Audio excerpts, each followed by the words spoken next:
Hey guys, this is Dave or DMAC Trades. I'm going to do a short video, probably somewhere in the area of 20 to 30 minutes, to introduce the sort of foundational principles around intraday equities and futures trading. So I don't have a script and I don't intend to edit this video. My apologies in advance if it bounces around a little bit. You may want to take notes and you may want to watch it a couple of times. So let's jump right into it. I'm going to be speaking to you as an intraday trader. This means that at the end of each day, my portfolio is entirely back to cash. I do not hold risk overnight.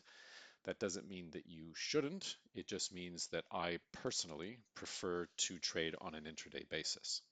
What are the different types of traders? You have intraday traders, you have swing traders, and you have value investors.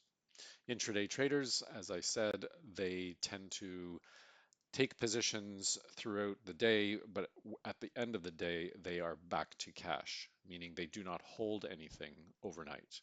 Swing traders, they will take a position and they will hold it anywhere from a couple of days to a week or two, and perhaps at the outset, a couple of months. Value investors tend to buy and hold for a long period of time.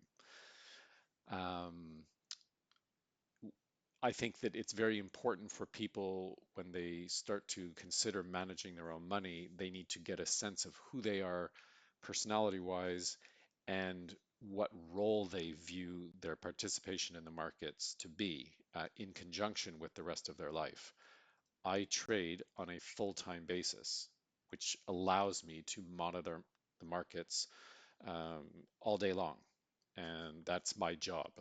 But if you are working full-time or part-time, then perhaps you want to consider swing trading, or you want to consider being an intraday trader, but only doing it for a couple of hours each day.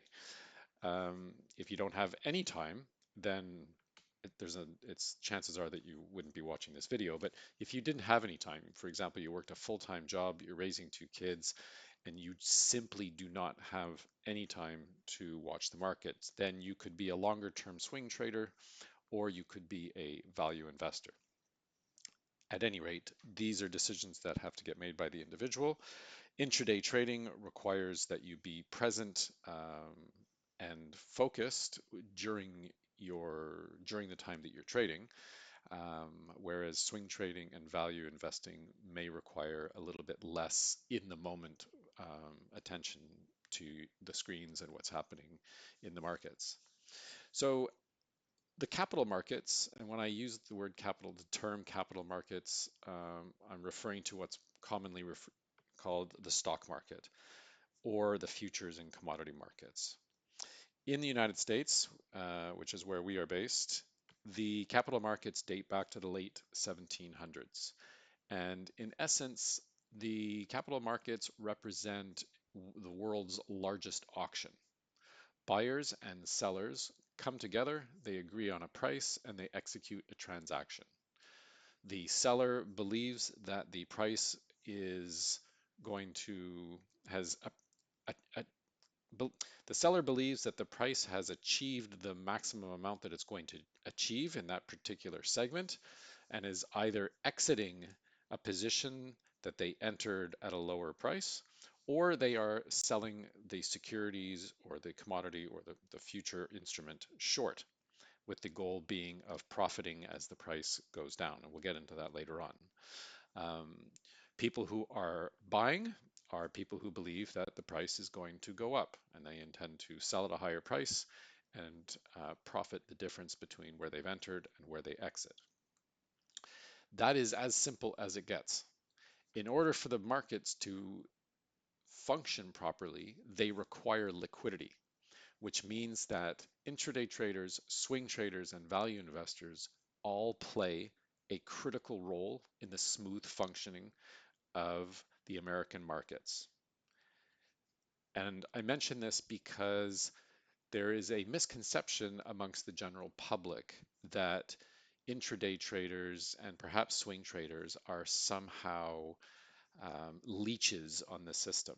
when the reality is that everyone's 401k that is invested in mutual funds would not do anything if it wasn't for the liquidity that shorter term traders provide to the market. Imagine the price of Coca-Cola, for example, if there was no liquidity in the market, right? If you didn't have any volatility in the market and you didn't have any liquidity in the form of buyers and sellers, and all you had were people who were buying it on in year one and selling it in year 40, prices would not change very much. The reason that people are able to create wealth over a long period of time by value investing or buy and hold investing is because of the presence of intraday traders, high frequency traders, hedge fund traders, banks, and all of the activity in the aggregate that takes place in the market. You can't have you can't point to, sorry about that, that's the closing bell. You cannot point to one aspect of the market and label it as being valuable and morally correct and responsible and discard all of all the other elements that make the markets work. So if you decide to step into trading and you find that people are looking at you with a with judgment, or they're looking upon your desire to pursue a profession in the world of trading negatively, I would say educate yourself on the history of the stock market and the role that the capital markets play in our economy, and then school those individuals on their naivete and um, just the overall fact that they are flat out wrong. Um, the other thing to mention is that, and this is obviously extremely important, our economy cannot function without the capital markets.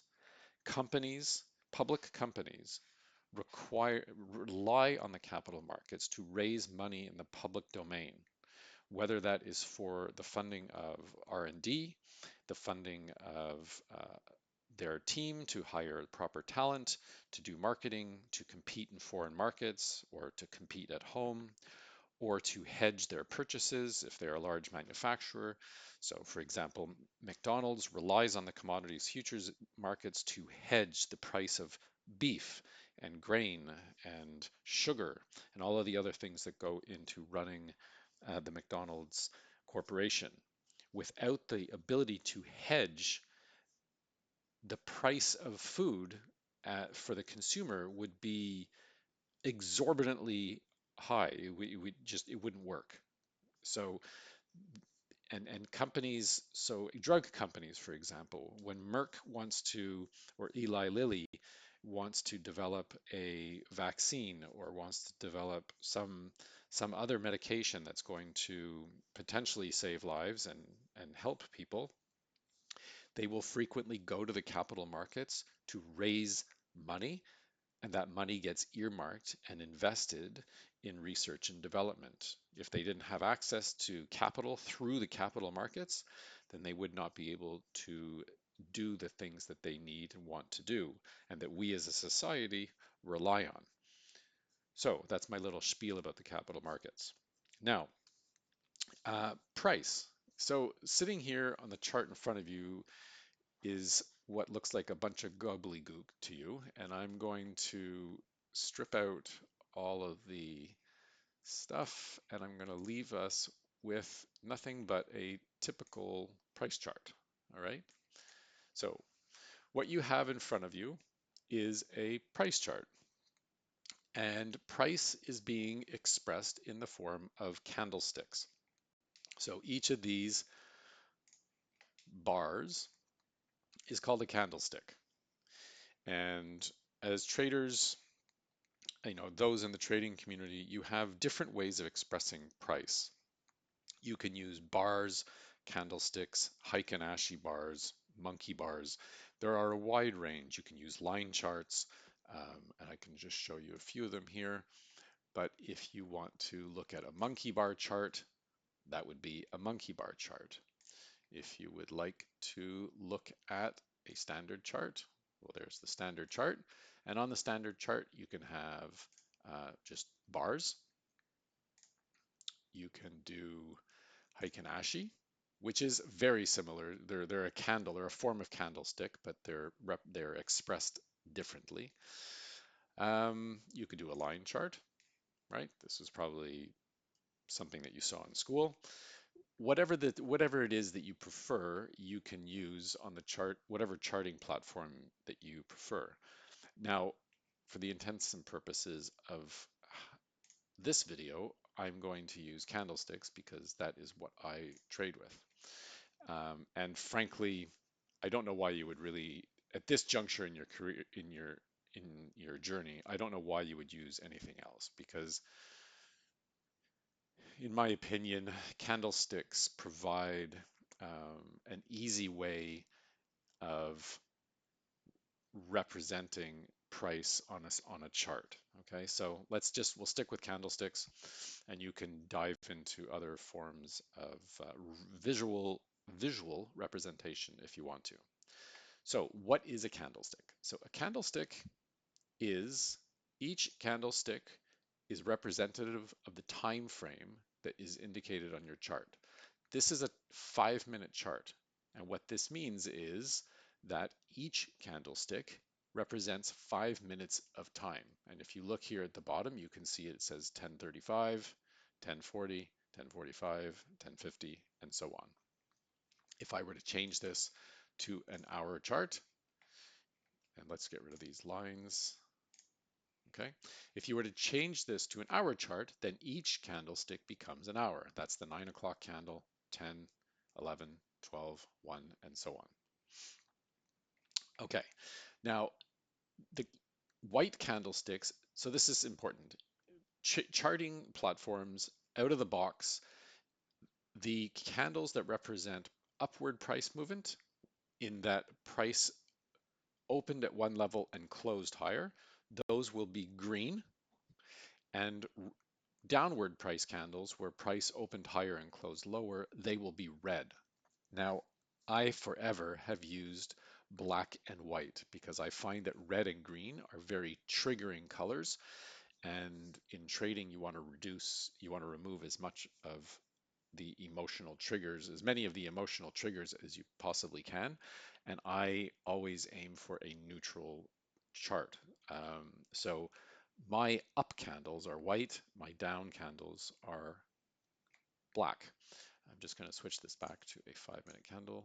Okay, so on an upward candle, the way that you have the candle body, okay?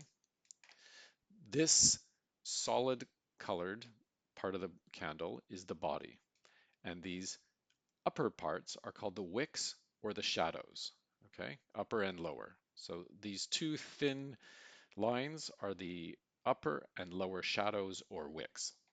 I call them wicks, other people will call them shadows. On an upward candle, price opened here and it closed here. So you have your opening price is the bottom of the body, the closing price is the top of the body, and the high and low of the 5-minute session in this case are the top and bottom of the wicks. Okay, so you have the high of the range, the low of the range, and then you have the open here and the close there. And the reverse is going to be true for the open and close on a downward candle, but the higher and the upper and the lower limits stay the same. So this is always going to be the high, this is always going to be the low, no different here on this candle, low and high. But on a black candle or a red, if you keep the colors from your charting software, this is the open and this is the close, right? So price opened higher, closed lower, right? Opened higher, closed lower. So that is how price is expressed on a chart. And your job as a trader is to learn how to identify movements in price that allow you to enter lower and sell higher for a long trade, or enter higher and cover lower for a short trade. And we won't get into the technical side of that just yet, but that is what a candlestick chart is. Okay. And as you can see, this is a naked chart, right? There's nothing on this chart other than the price movement as expressed via candlesticks.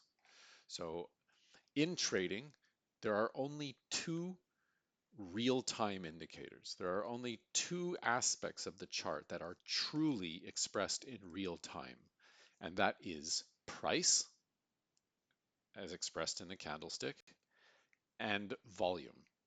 Okay, so we're going to add some volume here, just so you can see.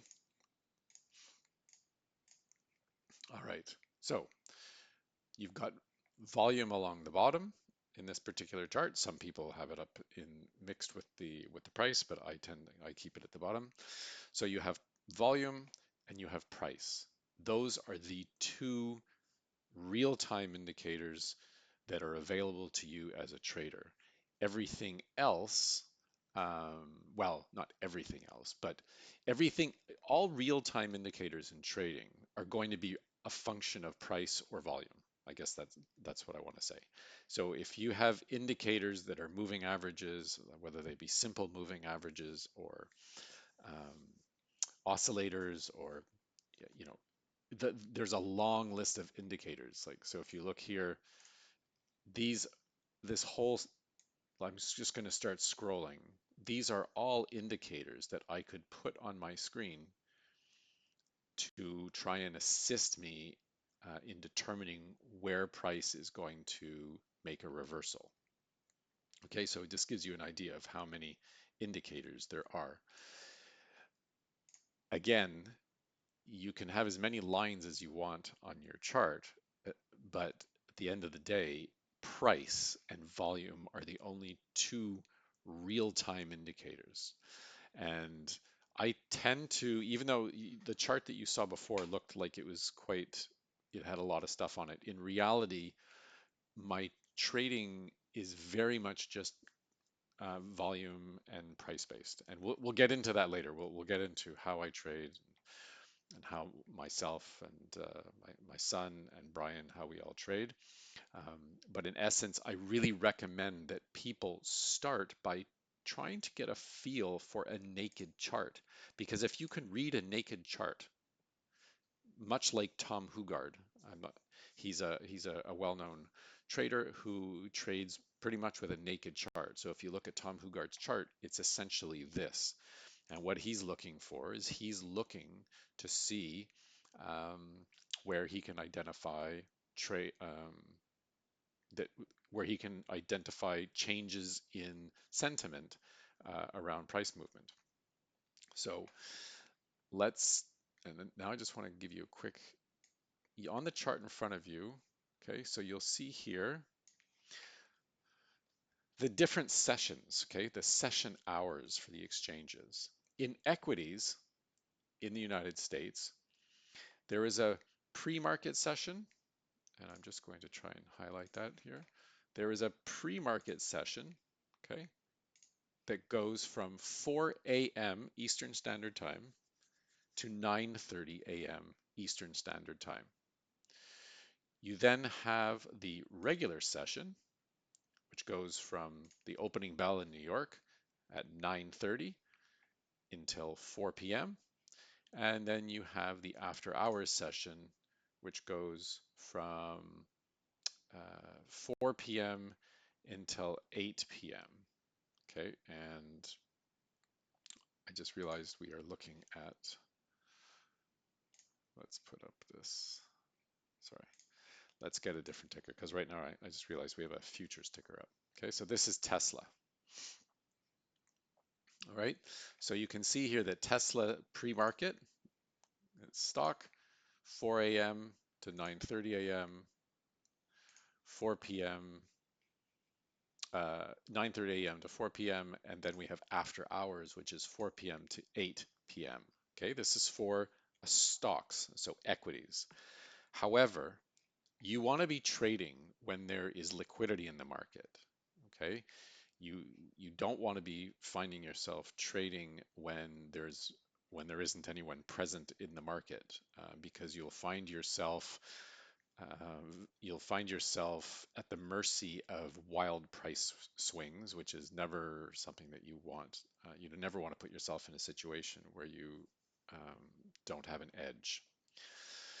So you can see here that the volume on Tesla is entirely in the regular hours session. So if you're going to be trading equities, especially at the beginning of your career, I highly recommend that you stick to trading during regular hours, simply because otherwise you are going to find yourself with a wide bid ask and low volume, and there's a high chance that you're going to get cut up.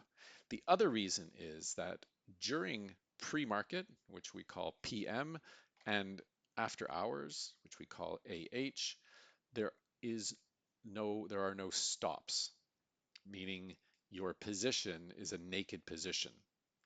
There is no way for you to enter an order in PM or AH uh, and have automated, fully functioning stop losses. Okay, so that means that whereas in regular hours, if you enter an order, for example, if you were to take an order right here, if you were to take an order, an entry long right there, you could have an automatic stop loss there, and which would limit the downside risk potential should the price come back against you. Whereas here, it has to be manual. So you have to be very, very focused on your charts, and you can get a very fast price swing quickly because there's very little volume. So if you're going to take the route of trading in equities, I highly recommend that you trade during regular hours and that you obviously always use a stop loss order. If you're going to trade futures, which is my preferred vehicle for trading, and you're going to trade with a firm such as, a prop firm such as TopStep, or even perhaps your own account, the trading hours are different. Okay, so in um, in the futures markets, futures trade 23 hours per day. They trade from 6 p.m. the night before until 5 p.m. on the following day.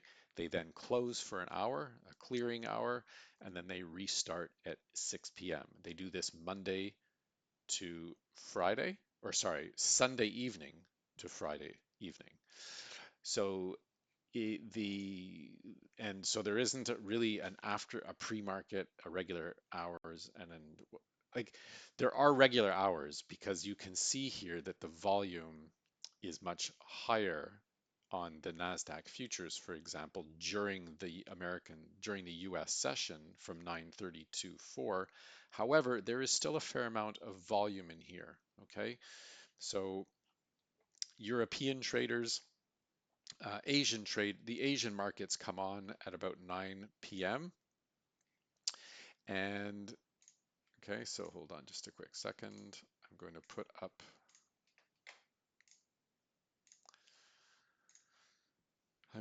put up a,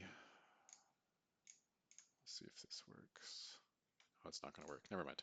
Okay, so the way it works is futures open at 6 p.m. Yes, they open at 6 p.m.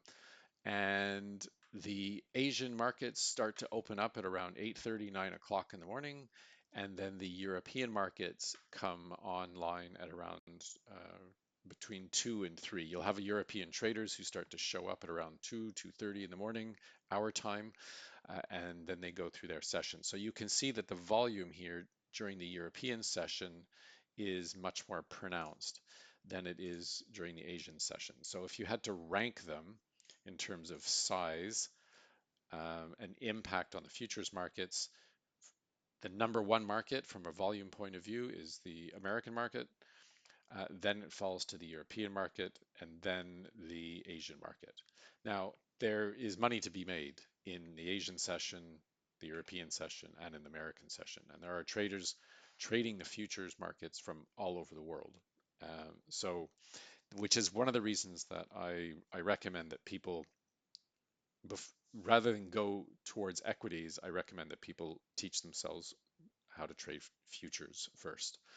Um, I find that once you've traded futures, you won't want to trade anything else. If for no other reason, they have flexibility from a time point of view. They provide um, good liquidity. They provide excellent potential for return. So that's for another video, but that's how the futures market works. And you can be trading gold, silver, Nasdaq futures, S&P, the Dow. You could be trading oil, grain, wheat, meat. I personally, I trade pretty much the NQ, which is the Nasdaq futures, and gold. Um, but again, each person will decide, and we'll get into that in a different video. So So what you have in front of you is a chart. I'm just going to introduce this to you, but this is this is a chart for the micro E-mini, and which is the Nasdaq futures markets. You can see that it started at 6 p.m. on Sunday, and we had the news Sunday afternoon of on this particular day, which is today is July 22nd, 2024.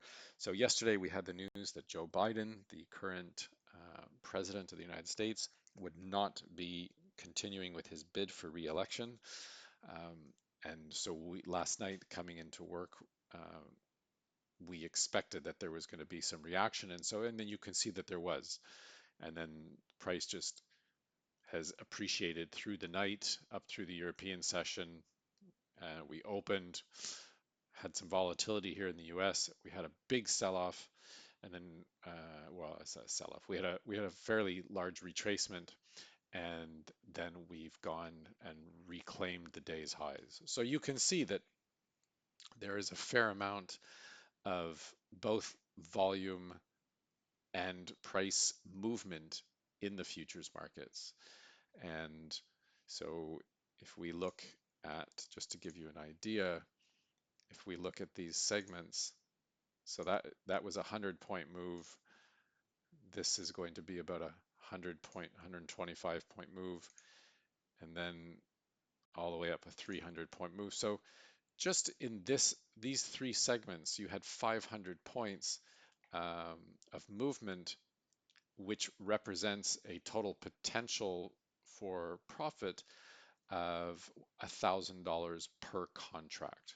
Okay, because the NQ provides $2 per point of price appreciation or depreciation, right? In the same way that it can go in your favor, it can go against you, which is why you use stop losses, which we'll get into another time.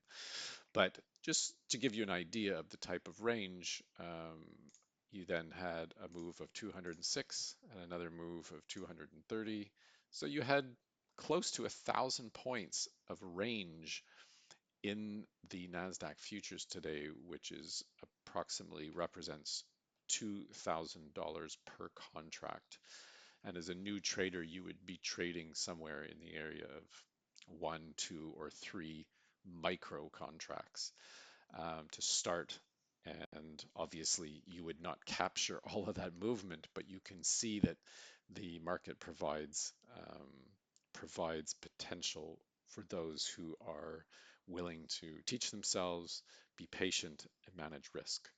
Um, so I think that I will leave it there. Really, what I wanted to do was just introduce you to the markets, to the differences in different trading styles. So intraday, swing, and value investing. I wanted to give you a little bit of a history and function of the role that the capital markets play in our economy. And then I wanted to talk about how price is expressed on a chart in the form of candlesticks, and then just do a little quick review of the actual chart itself. And I think we have done all of that. So I'm going to stop it there. And if you have questions, you can post them down below, or you can, or if you're in our Discord, you can post them in Discord. It's whatever you want, and I'll try and answer them as quickly as I can. Um, so I think we'll leave it at that. And actually, no, I will say this. In trading, I am a big believer that less is more. The fewer indicators you have on your screen, the better. The fewer things that you're focusing on, the fewer instruments that you're focusing on, the better. The fewer trades that you take in a day, the better. Um, this is a profession that is particularly um, difficult. It's a profession where there is no, at the end of the day, there's no wiggle room. If you do well, you are remunerated each day, and the next day the clock resets. You do not build up any goodwill with the market. Unlike a typical job where you build up goodwill with your employer, you build up experience, you build in a certain level of understanding if you don't always get it right. The capital markets do not care about you. Every day you show up is a new day. So it is imperative that you give yourself the tools and the environment in which to maximize your potential for success. And that means that if you are exhausted from looking at 20 different things on a screen, trying to follow the price movement of 12 different instruments, if you haven't slept, if you don't manage risk, if you get cocky, these are all things that the market is going to punish you for, and it's going to punish you quickly. There are very few jobs on the planet where if you make a mistake, your employer reaches into your bank account and immediately takes out money. That is the capital market. Okay, that's the stock market, that's the futures markets, that's the commodities markets, they will, your employer in this case, the market will immediately reach into your pocket and take money from you if you behave poorly. If you behave properly, the market will deposit money in your pocket immediately, which is also a one of the things that is most attractive about it. It's you against you. It's not you against the market.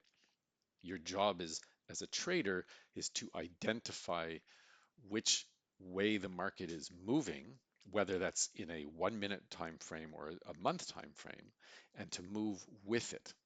Your challenge is going to be you against you. The technical side of trading is a very steep learning curve, but it's technical. It's learnable, it's clear, it's on a screen, it's identifiable, it's measurable. The difficulty lies in what goes on between your two ears. That's where traders get into trouble. And you will not be immune to it. You will suffer the same challenges as every single other people who who starts to trade, as a person that starts to trade. The difference being is that if you start with good habits from the very beginning, your your learning curve, your pain curve is going to be dramatically reduced. So for as an example, my pain curve, right? My learning curve and my pain curve were very steep and quite long. The pain curve and the learning curve for my son, who's 18, is greatly reduced because he has had the benefit of my of all of the difficulties and all of the banging my head on a brick wall and all the mistakes that I've made and all of what I've learned. He's had the benefit of that. And so for you, the goal is to give you a foundation that's going to allow you to dramatically reduce your pain curve and your learning curve. But the responsibility lies with you. All right. And again, I'm going to say this, I'll probably say this 1,000 times going forward, but if you behave irresponsibly, the market will charge you a fee. And that fee can be rather large if you don't use stop losses, if you use too much size, if your risk parameters are too wide, if you get cocky, if you think that you've got it beat, if you think it's easy. These are all things that are going to come with a very high tax. So that's enough of my little rant. We'll leave it at that. I will post this and then we will jump into some other videos shortly. Have a good one. Thanks for listening. And again, if you have any questions, just reach out or put them in the comments and I will do my best to get to them.